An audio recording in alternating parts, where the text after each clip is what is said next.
Praise the Lord. ஒரே ஒரு வசனத்தை கூட காண்பித்து கொடுக்கிறேன். சங்கீதம் 145வது அதிகாரம் 18வது வசனம். தம்மை நோக்கி கூப்பிடுகிற யாவருக்கும், உண்மையாய் தம்மை நோக்கி கூப்பிடுகிற யாவருக்கும் கர்த்தர் சமீபமாய் இருக்கிறார். இன்னைக்கு ஆண்டவர் நம்மளை பார்த்து சொல்றாருங்க, மகனே மகளே, நான் உங்க வாழ்க்கைக்கு சமீபமா இருக்குன்னு சொல்லி இன்னைக்கு ஆண்டவர் உங்களுக்கு வாக்கு தராருங்க. அது எப்படின்னு பாத்தீங்கன்னா, நம்ம உண்மையா நோக்கி கூப்பிடுற பிள்ளையா இருக்கும்போது ஏசப்பா நமக்கு உதவி செய்யறமா.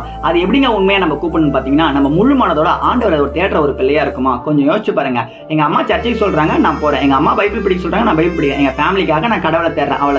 எனக்கு ஏசப்பா மேல எந்த அன்பு இல்லைன்னா நீங்க ரொம்ப டேஞ்சர் ஜோன்ல இருக்கீங்க. நல்லா யோசிச்சு பாருங்க. கர்த்தர் நல்லவர் என்பதை ருசித்து பாருங்க. வசனம் சொல்லுதுங்க, கர்த்தர் எப்படிங்க நல்லவரா இருக்க முடியும்? தூரத்துல ஒரு ஆப்பிள் மரம் இருக்கு. அந்த ஆப்பிள் மரத்துல இருக்க அந்த ஆப்பிளை நீங்க சாப்பிடாம இருந்தீங்கன்னா அதோட டேஸ்ட் உங்களுக்கு தெரியவே தெரியாதுங்க. அதே போலதாங்க, நீங்க பைபிள் படிக்காம முழு மனதோட பிரேயர் பண்ணாம ஏசப்போட வாழ்றதுக்கு நீங்க முயற்சி எடுக்காம இருந்தீங்கன்னா ஏசப்போட அன்பு உங்களுக்கு தெரியவே தெரியாதுங்க. ஏசப்பா உங்களுக்காக தான் ரத்தம் சிந்தி உங்களை பாவத்திலிருந்து விடுதலை ஆக்கி உங்களை சந்தோஷமா வாழ வச்சுக்கிற பாத்தீங்களா?